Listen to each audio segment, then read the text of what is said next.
Team Power Boom Cambodia គុនខ្មែរគូការពារនៅដើមខ្សែក្រវ៉ាត់កម្ពុជាបារាំងទឹកទី3 round 3 បាទទឹកទី3ចាប់ផ្ដើមដើរចូលហើយលូកឆ្វេងទាត់ឆ្វេងហែកមកមួយទៀតកាប់ទៅឆ្វេងទៅលូកឆ្វេងទៀតពីអាប់ឌុលឡាស់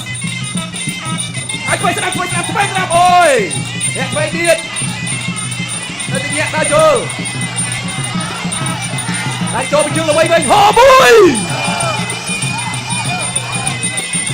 អាយយទៅកុំហោះ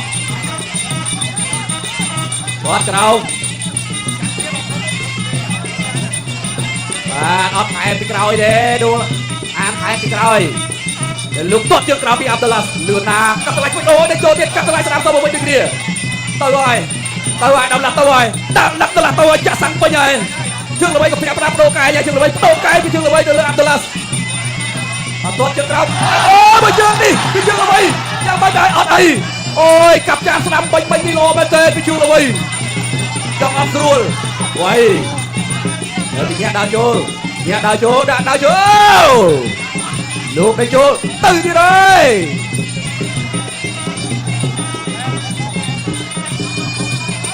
ដើរចូលដែរពីអាប់ឌុលឡាស់ទៅលើជើងល្បីលោកគាត់ដល់ស្ដាប់មួយទៀតពេញអូយទៅទៀតឆ្វេងមួយទៀតទៅឆក់មួយគាត់ជើងក្រោមទៅទៀតឆ្វេងទៀតទៅមកជុំហោះអូចេះមកចប់លោកអើយ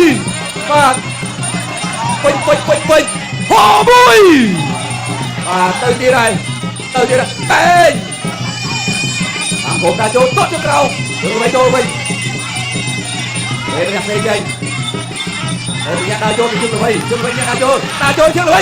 ដើរចូលយកគុំពីជើងល្បីវ៉ាជើងលោកអាញាដាច់និយាយចេញហើយដើរចូលឆ្វេងស្ដាប់តែបុកស្ដាប់មកវិញដើរចូលជើងល្បីអាប់ឌុលឡាស់វាយមកអត់ខ្លាចទេដល់ឆ្វេងពីអាប់ឌុលឡាស់ដើរចូលទៀតដោមកមួយទៅដើរចូលទាត់ជើងក្រោមអត់ទៅគុំអាប់ឌុលឡាស់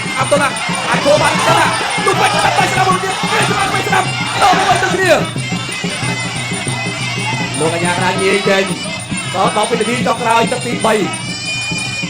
គាត់ជើងក្រោមពីអាប់ឌុលឡាស់ទៅវិញហើយបាទជើងចេញជើងល្បីលោកឆ្វេងចប់ទឹកទី3 and off